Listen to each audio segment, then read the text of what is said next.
Flight attendant. Insults black couple 7 minutes later. They fire her on the spot.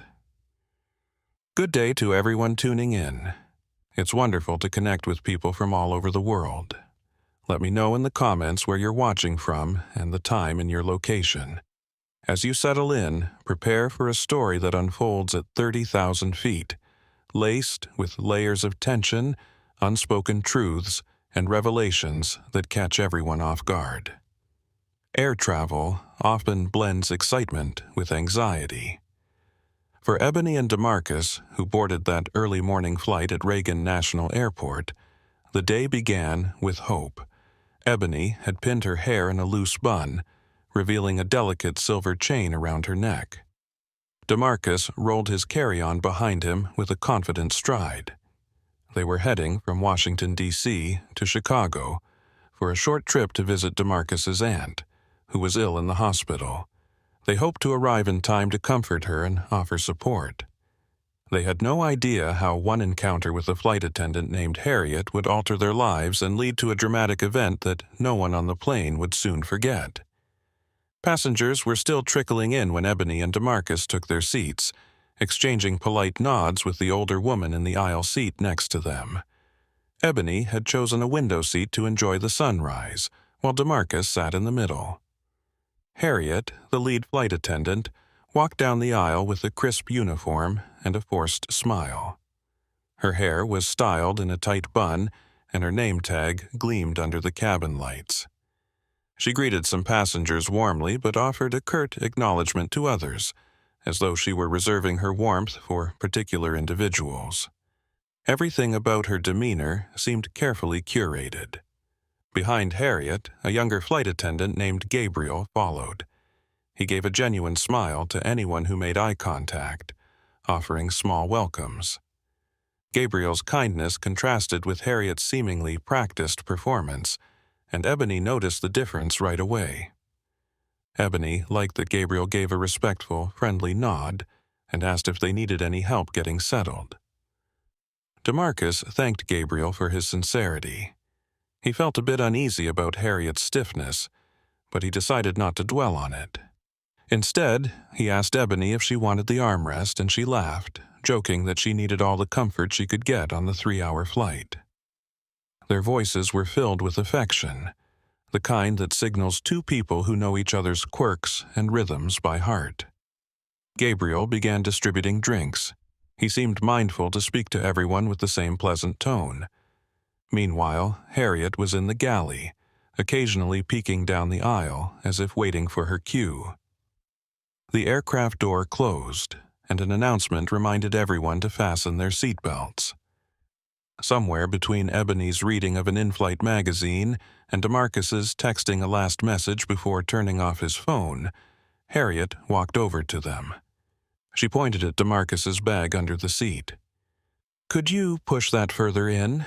she asked, her voice lacking the warmth Ebony had heard her use moments earlier with another passenger. DeMarcus complied without a second thought.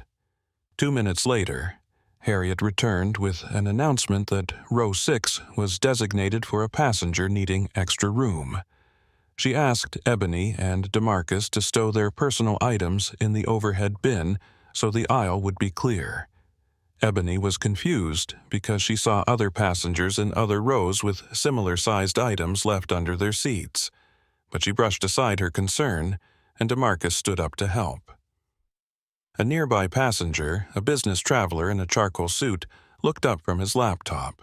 He discreetly observed the exchange, noticing Harriet's brusque manner toward Ebony and DeMarcus. He had witnessed Harriet pass by a different row moments before, where a passenger's large tote bag jutted out slightly, but Harriet hadn't said anything. The plane taxied and Ebony reclined her seat slightly, trying to relax. DeMarcus told her not to worry, but Ebony couldn't shake the feeling that something was off. However, she resolved not to let it ruin their flight. After takeoff, Harriet and Gabriel wheeled out the beverage cart. The atmosphere was quiet. Many passengers scrolled on their phones or flipped through in-flight magazines. Harriet began serving from the front of the cabin, while Gabriel started from the back. They met in the middle. By the time Harriet reached Ebony and DeMarcus, her stiffness was obvious. "What would you like?" Harriet said, staring past them rather than at them. Ebony ordered a ginger ale, while DeMarcus asked for orange juice. Harriet silently placed the drinks on their tray table. Then she paused, her lips pursed. "I need you to keep your seat upright," she told Ebony flatly, though the seat was only reclined by an inch or so. Ebony complied immediately, but felt a twinge of embarrassment because Harriet's tone implied she had done something wrong. Another woman across the aisle watched. She leaned toward Ebony and whispered, "She's a bit much, isn't she?" Ebony smiled politely, but chose not to say anything. She preferred not to escalate a small inconvenience. DeMarcus took a sip of his juice and tried to distract Ebony by pointing to the magazine's interesting feature on new Chicago restaurants. Ebony appreciated his attempt to keep the mood light, yet she remained on edge. The flight was only 2 hours long, and she hoped Harriet would leave them alone. Just when Ebony thought things would settle, Harriet returned with a forced smile. "We're going to start collecting trash shortly. If you two are finished with your beverages, please hand them over promptly." She sounded as if she was addressing people who had repeatedly disregarded instructions. Ebony and DeMarcus exchanged confused looks. Their cups were still half full, and they nodded politely, unsure what else to say. The flight continued without major incident. The seatbelt sign flicked on as the plane hit some turbulence, and Harriet made an announcement about staying seated. Ebony tried to focus on the novel she had downloaded on her tablet. DeMarcus watched the in-flight monitor showing the plane's progress across the Midwest. Then came the moment that would change everything. Harriet returned once more, this time addressing Ebony in a raised voice. "Ma'am, I asked everyone to keep their electronics on airplane mode," she snapped, even though Ebony's tablet was indeed on airplane mode. Harriet's pointed tone made half a dozen heads turn in their direction. Ebony calmly showed Harriet the offline mode setting on her tablet. "It's on airplane mode," Ebony said, her voice measured. She didn't want to cause a scene. However, Harriet's expression only hardened. "I don't think it is. I can see the screen lit." "It's just a book I downloaded," Ebony explained. DeMarcus also showed his phone's settings to prove everything was off or on airplane mode. But Harriet seemed intent on not believing them. The older woman next to Ebony cleared her throat.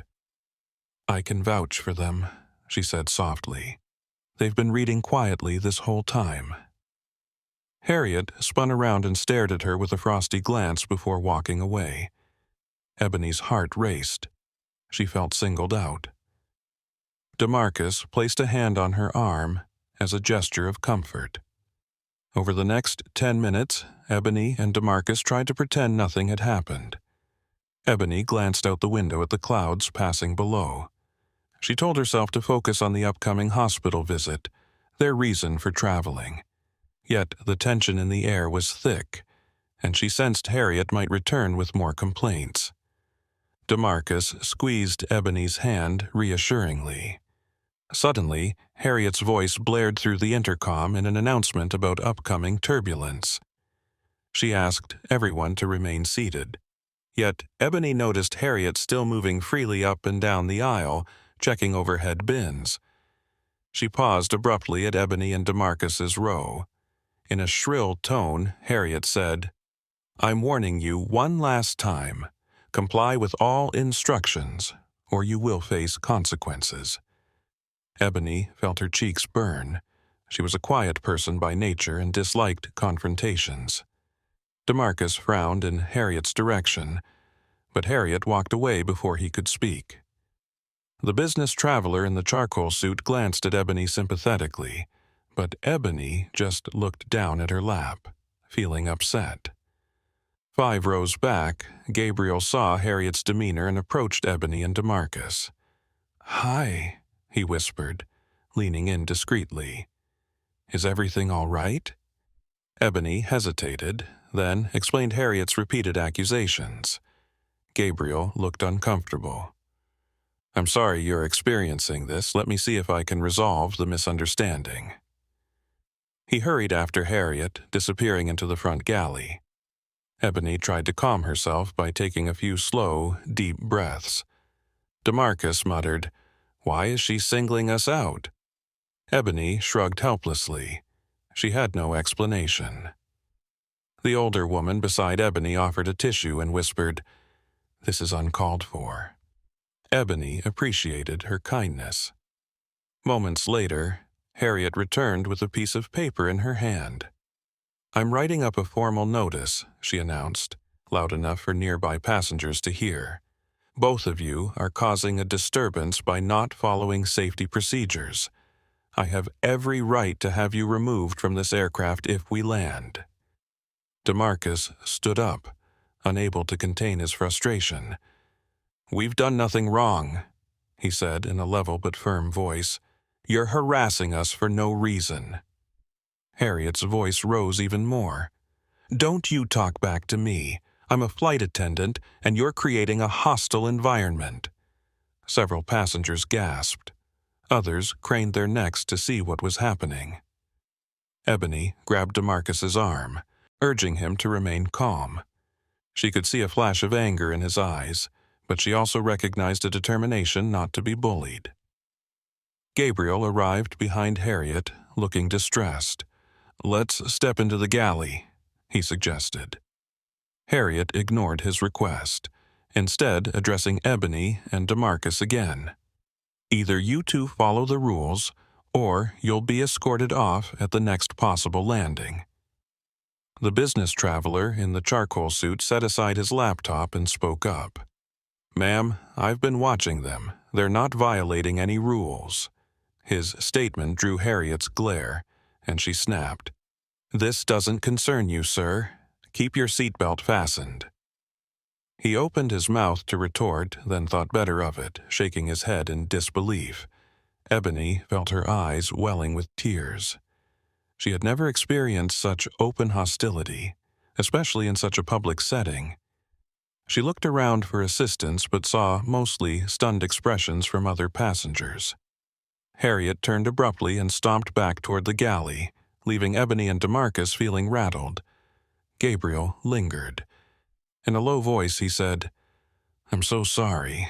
I'll let the lead purser know what's happening. We can straighten this out." Ebony nodded, grateful for at least one ally on board. DeMarcus swallowed his anger for the time being, though it simmered beneath the surface. For the next 15 minutes, Harriet didn't pass by their row, but Ebony felt the tension intensify. The older woman next to her introduced herself as Margaret. She offered quiet words of support and told Ebony and DeMarcus they weren't alone. Meanwhile, the business traveler gave them a thumbs up from across the aisle, indicating he'd speak up if needed. Finally, Harriet appeared again, but this time with a different expression on her face, an unsettling mix of indignation and manufactured politeness. "I just had a talk with the captain," she proclaimed. "He has authorized me to insist on stricter compliance from you two. If you do not—" Ebony felt a sudden wave of boldness. "Stop," she said, her voice trembling but resolute. "We have followed all the instructions. We've done nothing but sit here quietly." Harriet narrowed her eyes. "You're raising your voice at me." Ebony realized she wasn't shouting. She glanced at DeMarcus, who looked just as perplexed as she felt. All around them, whispers circulated among the passengers. Several recorded the confrontation on their phones, discreetly or not. Harriet took a step closer, her face only a foot away from Ebony. "Don't make me call security upon landing," Harriet said, lowering her voice to what she likely intended to be a threatening whisper. DeMarcus exhaled slowly. "Ma'am," he said, keeping his tone calm, "we're just trying to get to Chicago. We've complied with everything. This is discrimination. You're singling us out." Harriet scoffed. "Don't bring race into this," she sneered. "You two are just being difficult." Several passengers gasped audibly at that statement. Ebony felt a rush of fury and heartbreak. She had encountered microaggressions in her life, but never this brazen, never in front of so many onlookers while trapped in a plane seat. At that moment, a middle-aged man in row 4 stood up despite the seatbelt sign still being on. "Enough," he said, his voice trembling with anger. "I'm a lawyer, and I see exactly what's happening here. You are harassing them for no reason. This is blatant discrimination."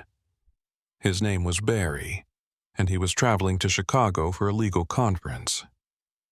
Usually mild-mannered, Barry found Harriet's conduct beyond unacceptable. Harriet turned sharply toward Barry. "Sir, sit down or I'll have you removed as well," she snapped. But that threat only seemed to strengthen Barry's resolve. "I have every right to stand up for fellow passengers. You've threatened them multiple times without cause," he said calmly. Harriet looked around, noticing several phones aimed in her direction. She appeared rattled for the first time.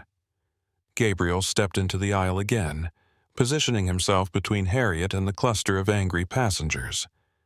"Let's not escalate this further," he pleaded, casting a meaningful look at Harriet. "We have children on board, and this isn't the time or place." Harriet pushed past him and stormed to the galley. Barry sat down but made a point of exchanging contact information with Ebony and DeMarcus. Margaret whispered encouraging words to Ebony, telling her to hold strong. DeMarcus rubbed Ebony's back gently, trying to soothe her shaking shoulders. She felt tears of anger and humiliation threatening to spill, but she blinked them away, determined not to show Harriet any more vulnerability. Meanwhile, the atmosphere on the plane became charged with tension.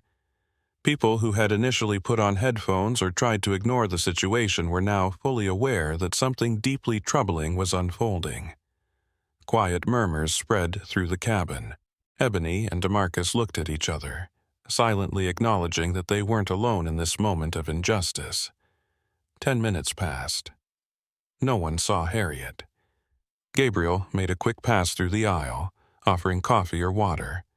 He paused at Ebony's row again. "I've spoken to the captain," he whispered. "He's very concerned. Please know something is being done. Just hang in there." Ebony nodded, though she wasn't entirely sure what that meant. As the plane began its descent into Chicago, tension hung thick. Ebony fastened her seatbelt, her heart pounding at the thought of what would happen once they landed. Would police or security be waiting to escort them off like criminals? The humiliation felt overwhelming.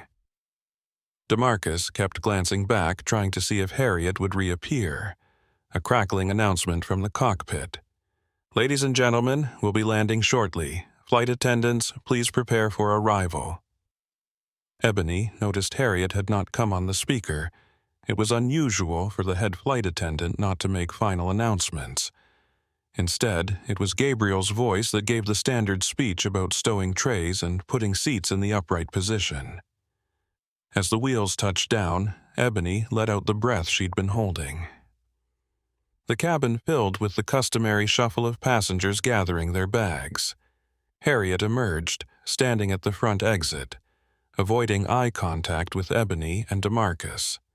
She was preoccupied with her phone, as though sending a flurry of messages. The seatbelt sign dinged off, and people stood to get their luggage from the overhead compartments. Ebony felt her stomach knotting up, half expecting uniformed personnel to march in and demand she and DeMarcus step forward. Instead, something unexpected occurred. A woman wearing a crisp navy suit with a small airline badge stepped onto the plane. Her expression was stern as she scanned the cabin, eyes locking on Harriet. Behind her was another airline official wearing an identification lanyard. They spoke softly to Harriet, who seemed caught off guard. Within earshot of row 1, the woman in the navy suit said, "We have reports of an incident on this flight. Could you step into the jet bridge with us, please? Harriet forced a smile that looked more like a grimace and nodded. She cast a quick glance at Ebony and DeMarcus, her features tight with anger or fear. Passengers began deplaning, some shooting supportive smiles or nods at Ebony and DeMarcus as they passed. Margaret squeezed Ebony's hand and wished her luck. Barry reiterated that he'd be available if they needed legal help. The business traveler in the charcoal suit gave them a respectful nod. Ebony felt a surge of gratitude for these strangers who had chosen to stand with them. Gabriel told Ebony and DeMarcus to wait in their seats for a moment. They watched Harriet disappear into the jet bridge with the two officials. She moved in hurried, jerky steps. Ebony felt a glimmer of hope that maybe justice would be served. DeMarcus's jaw was still set in anger, but he softened when Ebony touched his shoulder. "You okay?" she asked quietly. He let out a long breath. "I will be," he replied. After the majority of passengers disembarked, Gabriel led Ebony and DeMarcus toward the front. The airline official in the Navy suit introduced herself as Ms. Caldwell, the ground service manager. "I'm deeply sorry for any distress caused," she said in a gentle tone. "Would you mind stepping off the aircraft so we can speak privately?" Ebony and DeMarcus nodded, following Ms. Caldwell into the jet bridge. There, they spotted Harriet standing with folded arms. Another official, a tall man with silver-rimmed glasses, was speaking to her quietly. Harriet looked defensive. She occasionally shot glares toward Ebony and DeMarcus. Ms. Caldwell guided Ebony and DeMarcus several feet away to ensure privacy. Ms. Caldwell listened carefully as Ebony and DeMarcus recounted the events on the flight. How Harriet's hostility began from the moment they boarded, her repeated accusations, and the final confrontation. They described feeling singled out for no apparent reason other than their race. Ms. Caldwell's eyes grew sad. She nodded sympathetically and typed notes on her tablet. When they finished, Ms. Caldwell said, "On behalf of the airline, I want to offer our sincere apologies. We don't tolerate discrimination of any kind. We're taking this very seriously. We've already collected statements from other passengers and from flight attendant Gabriel. We're also aware that some passengers recorded video." Meanwhile, Harriet's voice rose from the other side of the jet bridge. "I followed standard procedure," she insisted. "They refused to comply. They were unruly." The man in silver-rimmed glasses who introduced himself as the airline's senior operations manager calmly replied, "We have multiple witness accounts that contradict your story." Harriet's face turned red. She attempted to defend herself, claiming she was under stress that Ebony and DeMarcus had challenged her authority. But the more she spoke, the more her words sounded hollow, especially considering the evidence stacking up against her. Ms. Caldwell excused herself and joined the conversation between Harriet and the senior operations manager. Ebony and DeMarcus stood to the side, uncertain of what would happen next. Gabriel approached, quietly offering bottled water, which Ebony accepted gratefully. "I saw it all," Gabriel said in a hushed tone. "I'm sorry I couldn't do more on the plane itself, but Harriet is senior to me. I tried to step in, but she pushed me aside. I'm so relieved management is here now." DeMarcus shook Gabriel's hand, expressing gratitude for his kindness. Then, Ms. Caldwell and the senior operations manager returned. Harriet trailed behind them, arms rigid at her sides. Her expression was unreadable, but Ebony thought she saw a flicker of panic in Harriet's eyes. Ms. Caldwell spoke softly to Ebony and DeMarcus again. "We have conclusive proof that supports your account.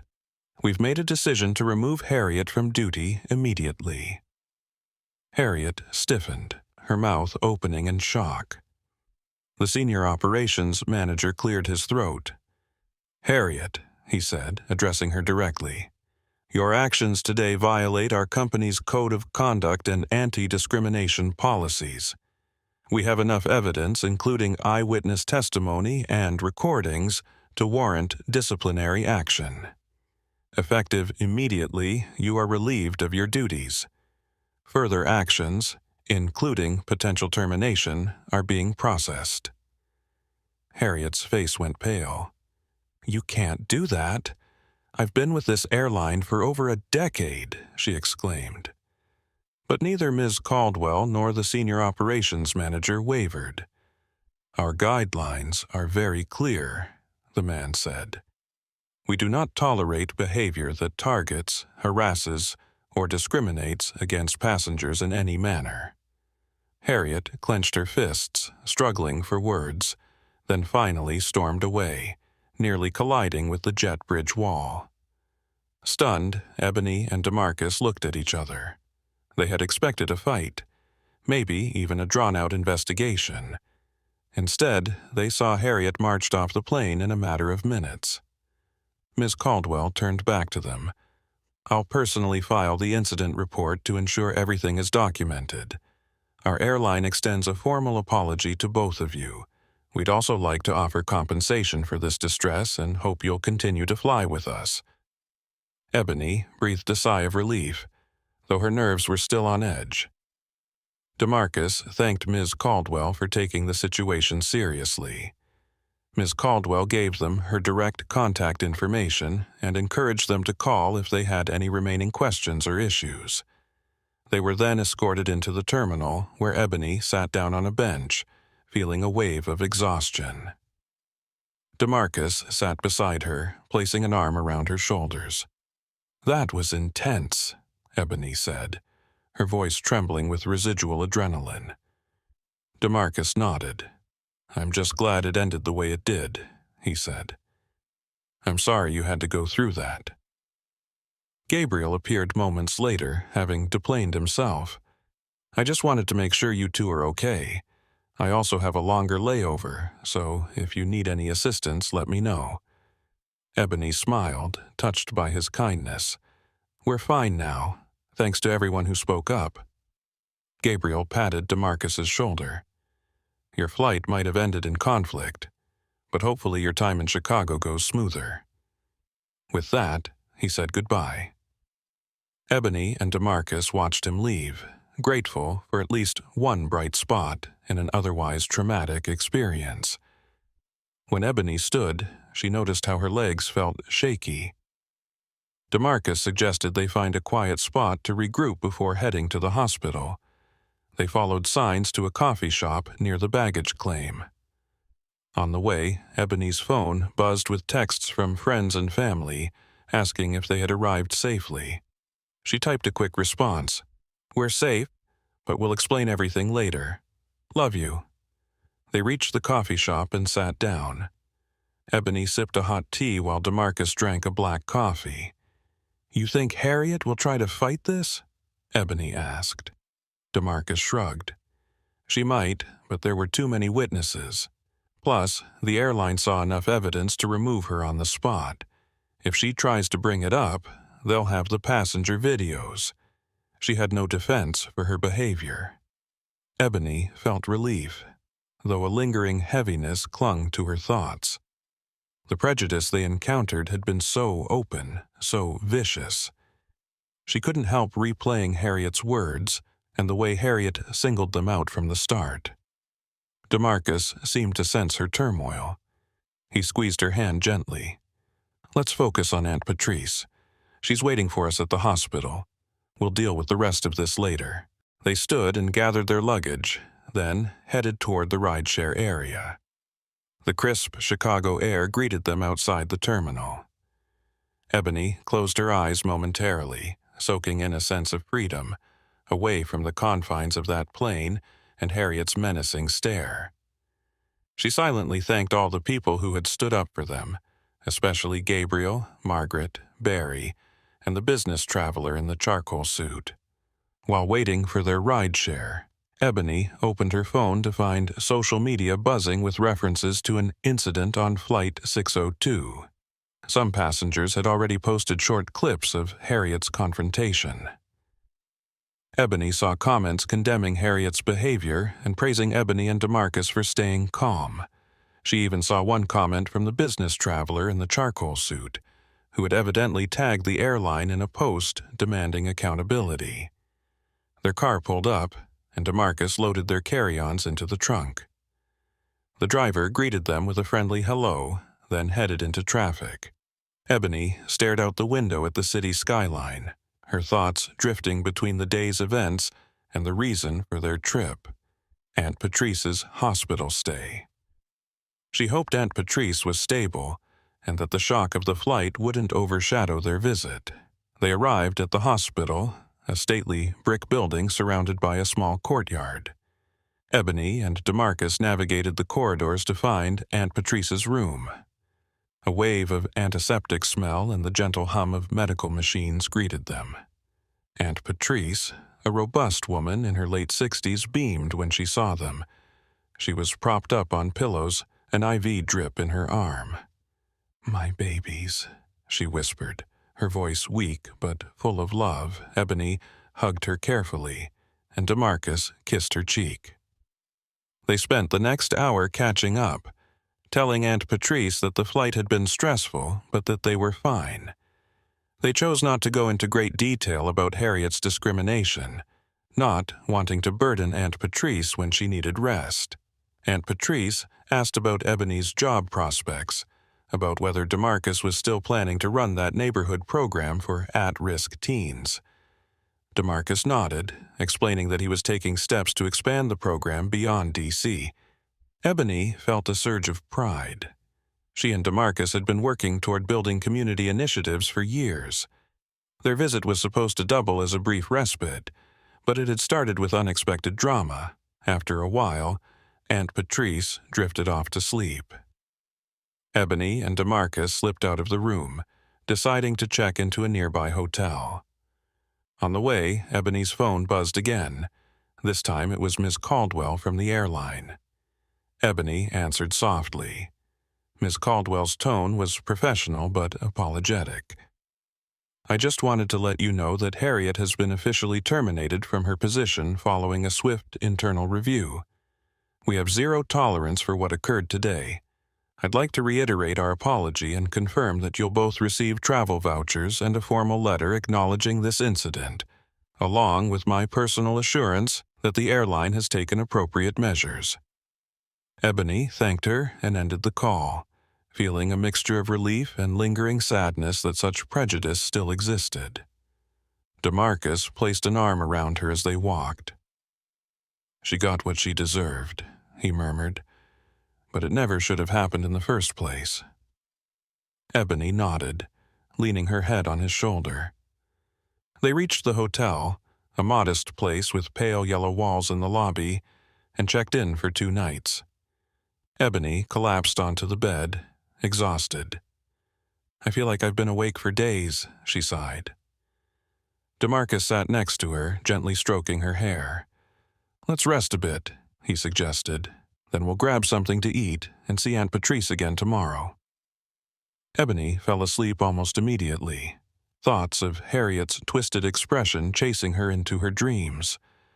DeMarcus watched her for a moment, reflecting on the day. He couldn't help feeling grateful that so many people had stood up against the blatant injustice. He believed it was a sign that more people were willing to challenge prejudice. Nonetheless, he also felt a deep ache that Ebony had been subjected to such ugliness. Morning brought a slice of bright sunlight through the hotel curtains. Ebony stirred, feeling more rested, though the memory of Harriet's aggression still weighed on her.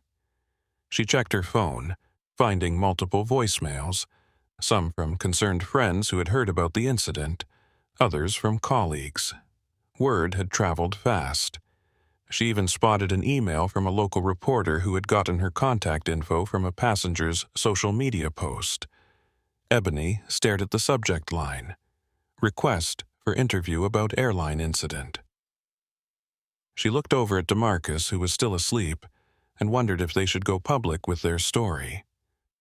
Part of her felt it was important to speak out, to raise awareness about the reality of discrimination. Another part of her just wanted to let it fade, to move on without reliving the embarrassment and stress. DeMarcus stirred and Ebony mentioned the email. He frowned thoughtfully. "Maybe we should talk about it," he said. "Someone else might see themselves in our story and feel empowered to speak up." They decided to respond later. First, they got dressed and headed downstairs for the complimentary breakfast. The small dining area was bustling with travelers nibbling on muffins and cereal. Ebony and DeMarcus slipped into a corner table. Over scrambled eggs and coffee, they discussed Aunt Patrice's health, Harriet's firing, and the swirl of online attention. DeMarcus was leaning toward giving a controlled interview to a reputable outlet, while Ebony was more hesitant. After breakfast, they headed back to the hospital. Aunt Patrice looked better, her eyes more alert. She insisted on hearing about the flight. Ebony tried to gloss over the details, but Aunt Patrice was a sharp woman and sensed something serious had happened. Finally, Ebony relented and told her everything. Patrice's face darkened. Her hands clenched into fists on her lap. "That flight attendant had no business working with the public," she said, her voice trembling with righteous anger. "I'm so sorry you both went through that." DeMarcus patted Aunt Patrice's hand. "It's over now, and we're focusing on you." But Aunt Patrice didn't let it go. "You best be sure you speak up about what happened. Don't let anyone sweep it under the rug. Promise me you'll make them see the damage that kind of hatred causes." Ebony and DeMarcus exchanged glances. They both knew Aunt Patrice was right. The day wore on. Ebony and DeMarcus stayed by Aunt Patrice's bedside, reading to her, chatting, and occasionally stepping out so she could rest. By evening, Ebony felt the gravity of the situation pressing on her again. She opened her phone and saw a voice message from Ms. Caldwell, who was following up to ensure Ebony and DeMarcus received the airline's official apology letter. Ebony played it on speaker so DeMarcus could hear. Ms. Caldwell's recorded voice expressed regret, gratitude to Ebony and DeMarcus for their cooperation, and a readiness to assist if they had any further needs. Once the message finished, Ebony gazed out the hospital window at the Chicago skyline glimmering under the setting sun. She remembered Harriet's scowl and the hateful sneer in her voice. She also remembered Gabriel's kindness, Margaret's gentle support, Barry's advocacy, and the countless passengers who had recorded the incident. The flight had shown her the best and worst sides of humanity in one confined space. Aunt Patrice, half dozing, lifted her eyelids. "What are you thinking about, dear?" Ebony walked over and gently placed a hand on Aunt Patrice's. "About all of this," Ebony said softly. "How it's making me realize how important it is to stand up for ourselves." Aunt Patrice's eyes sparkled. "That's right," she whispered. "No matter what storms come your way, you stand tall and you tell your story." Ebony felt her throat tighten with emotion, grateful for her aunt's unwavering support. After another night at the hotel, Ebony and DeMarcus decided to respond to the local reporter's email. They carefully crafted a statement, focusing on the facts of the incident, emphasizing that while Harriet's firing was the right move, it highlighted the urgent need for better training and accountability in customer service roles. DeMarcus added a personal note about how the entire experience had left Ebony and him shaken, but determined to advocate for others who might face similar discrimination. They sent it off and tried to go about their day. Later, while waiting at the hospital cafe, Ebony's phone rang. It was the reporter herself, Linda Garrison. She wanted a brief phone interview. Ebony glanced at DeMarcus, who nodded encouragingly, so she found a quiet corner and answered the call. Linda asked thoughtful questions: how Ebony and DeMarcus felt during the incident, how the airline responded, what they hoped would come from going public. Ebony answered honestly, her voice steady. She wanted Harriet's firing to serve as a strong message that racism has consequences. Linda thanked her, promising to handle the story sensitively and let them review quotes before publication. When Ebony returned to DeMarcus, he gave her a supportive smile. "You did great," he said.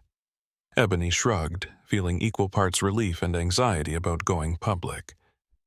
"I hope it helps someone else," she murmured. Word spread fast. By the next morning, Ebony's phone buzzed with messages from friends who had seen the short article online. The headline read, "Couple speaks out after airline flight attendants on the spot firing over alleged racial discrimination." Ebony skimmed the piece, finding it fair and accurate. She felt her heart lighten. Finally, her story was out there, and Harriet's behavior was exposed. However, with publicity came trolls and naysayers. Within hours, Ebony saw negative comments on social media, people claiming Ebony and DeMarcus were overreacting or searching for attention. One comment read, "I'm sure they were the ones causing trouble. Flight attendants don't just pick on people." Another user wrote, "Racism is overblown. This is just another attempt to play the victim card." Ebony's stomach twisted reading those words. She reminded herself that such opinions were part of the uglier side of the internet. DeMarcus suggested they ignore the trolls and focus on the positive responses, which far outweighed the negative. They had messages from other couples sharing similar experiences and thanking them for speaking up. Some airline employees reached out privately, lamenting that Harriet's behavior tarnished the reputation of flight attendants who genuinely care about passengers. By the third day of their trip, Aunt Patrice was well enough to be discharged. Ebony and DeMarcus helped her settle at home, making sure she had groceries and her medication. One evening, as they were tidying up the kitchen, Ebony's phone rang with a call from an unknown number. She answered hesitantly. "Hello?" A familiar voice came through. "Hi, this is Gabriel from the flight. I hope it's okay that I'm calling. I got your number from Ms. Caldwell, who said I could reach out in case I had to provide any additional statement." Ebony smiled in surprise. "Of course. Hi, Gabriel.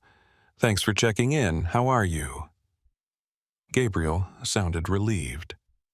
"I'm good. I wanted to let you know that I've officially filed my statement supporting your account of Harriet's behavior. The airline is looking into possible changes in policy training. Also," he paused, sounding uncertain, "I just wanted to make sure you're both doing okay. That was a rough flight." Ebony thanked him, touched by his concern. "We're much better now," she said, "and we really appreciate that you spoke up for us." Gabriel explained that after Harriet's firing, some of the flight attendants felt conflicted loyalty, but Gabriel knew Harriet's behavior was indefensible. He was also aware that Ebony's story had reached the media. DeMarcus took the phone and told Gabriel how grateful he was for an ally in the air that day. "You helped calm things down," he said. "Without you, it might have escalated worse." Gabriel seemed humble about it, just stating that treating passengers with respect was part of his job. He ended the call by wishing Ebony and DeMarcus well. That night, Ebony and DeMarcus prepared to fly back to D.C. They felt apprehensive stepping into another airport after the ordeal, but the staff at Chicago O'Hare was friendly and courteous. No complications arose, and they settled into their seats on a different airline with a sense of relief. Ebony found herself unconsciously checking the flight attendants' expressions, expecting a repeat of Harriet's hostility. But everything was normal. The flight home was uneventful. Once back in D.C., Ebony returned to her job at an accounting firm, while DeMarcus dived into planning the expansion of his youth mentorship program. The flight incident was never far from their minds, but they tried not to let it consume them. Over the following weeks, Ebony received multiple interview requests, some from national news outlets. She carefully chose which ones to accept, determined to keep the focus on the broader issue of discrimination. Meanwhile, Harriet's name periodically surfaced in online discussions. Some individuals claimed Harriet was petitioning for reinstatement, alleging she was under stress and that Ebony and DeMarcus had blown the confrontation out of proportion. Ebony and DeMarcus discussed whether to respond, but they decided to let the airline and the evidence speak for itself. They had enough passenger statements and video footage supporting their case. One late afternoon, Ebony was at home, listening to jazz music while preparing dinner. DeMarcus wasn't back from work yet. Her phone buzzed with a message request on social media. She glanced at it, heart skipping a beat. It was from Harriet's personal account. Ebony hesitated, uncertain whether to open it. Curiosity got the better of her. She tapped the notification. A single sentence greeted her. "You have no idea what you've done." Ebony felt a chill. She locked her phone and took a moment to steady her breathing. Was this a threat? A warning? Maybe Harriet was furious that Ebony's story had led to her termination. When DeMarcus returned, Ebony showed him the message, voice shaking. "Do we tell someone?" she asked. DeMarcus frowned, considering. "If it escalates, we should. For now, just block her. She might just be venting her anger. We have every right to share what happened." Ebony blocked Harriet's account, hoping that would be the end of it. She hated feeling unsafe in her own home. DeMarcus sensed her anxiety, took her in his arms, and reminded her that Harriet had already faced consequences. "She can't hurt us," he assured. "We have the truth on our side." The next few days passed quietly until Ebony received a phone call from Ms. Caldwell once again. This time, Ms. Caldwell explained that Harriet had attempted to contest her termination, but the airline upheld its decision. Several employees also came forward with incidents of Harriet's past misconduct. Harriet's file revealed a pattern of complaints, though never as severe as Ebony and DeMarcus's case. Ebony felt a grim satisfaction that Harriet's track record underscored that the airline had indeed made the right call. Ms. Caldwell wrapped up the conversation by reiterating the airline's apology and inviting Ebony and DeMarcus to meet with an executive team to discuss how to improve the airline's diversity and inclusion training. Ebony agreed to consider it, seeing it as an opportunity to create meaningful change. DeMarcus wholeheartedly supported the idea. A month later, Ebony and DeMarcus found themselves at the airline's headquarters in a sleek conference room with floor-to-ceiling windows offering panoramic views. They met with Ms. Caldwell, the senior operations manager, and a few other executives from the training department. Ebony felt a bit intimidated, but she steadied her nerves by remembering Harriet's sneering face and the countless stories of people who never get justice in such encounters. The meeting lasted 3 hours. Ebony and DeMarcus gave specific suggestions on how flight attendants could be better trained to handle potential biases, how to spot signs of discriminatory conduct among peers, and how to encourage passengers to report incidents immediately. The airline executives took copious notes.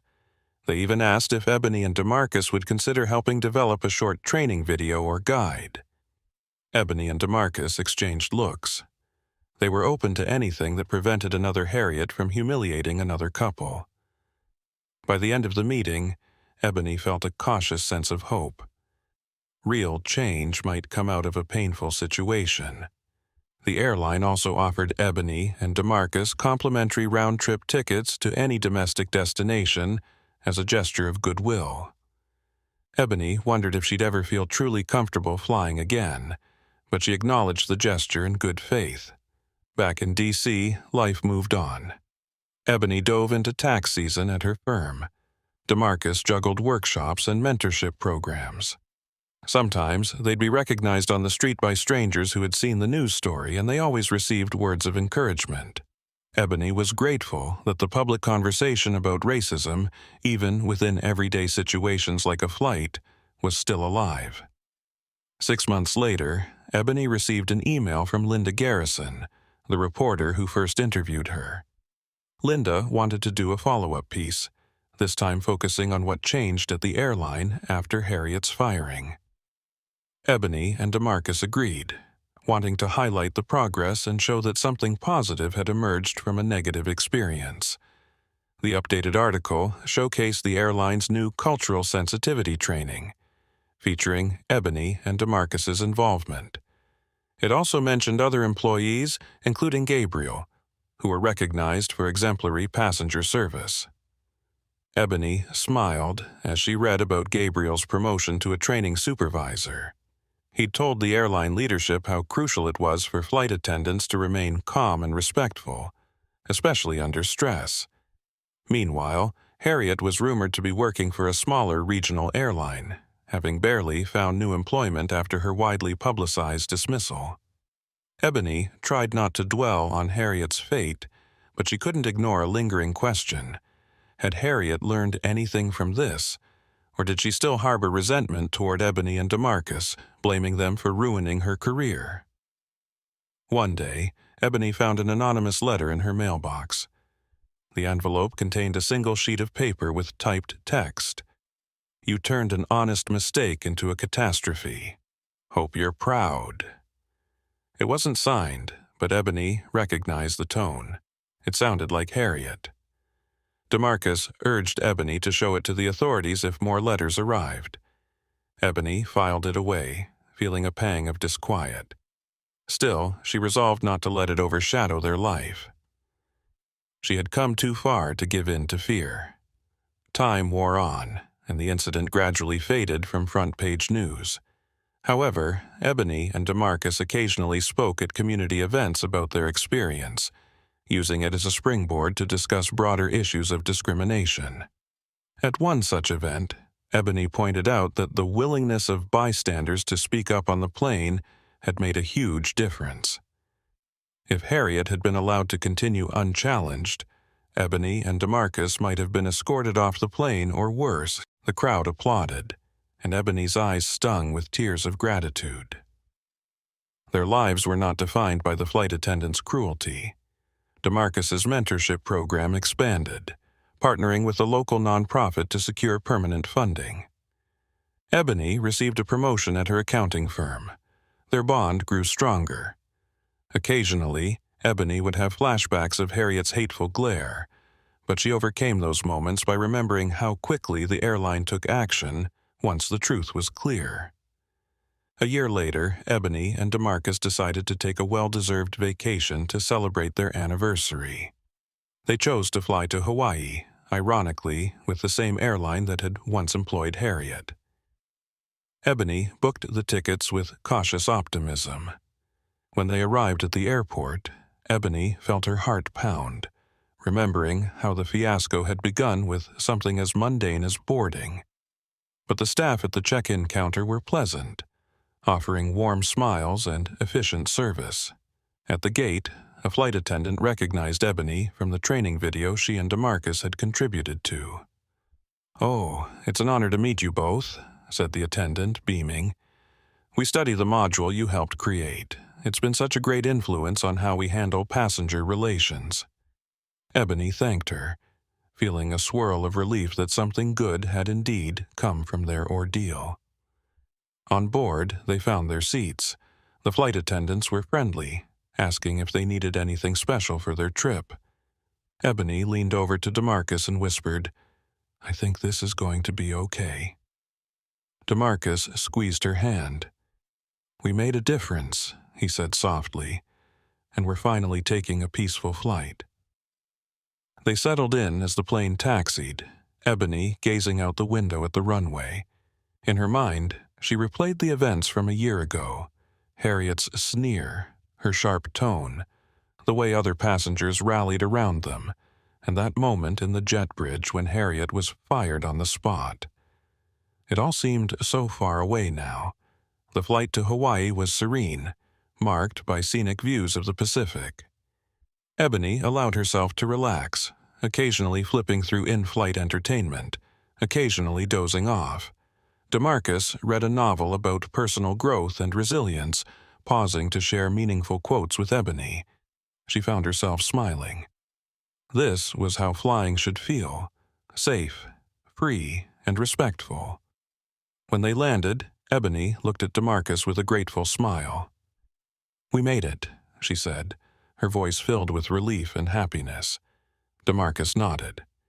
"And we'll keep making it," he said. "As long as we keep speaking up, keep standing together, we'll be just fine." They disembarked and stepped into the warm Hawaiian air. The sweet scent of blossoms drifted through the airport walkways, welcoming them to a well-earned vacation. Ebony let out a contented sigh, the last remnants of Harriet's voice dissolving into the bright island sunlight.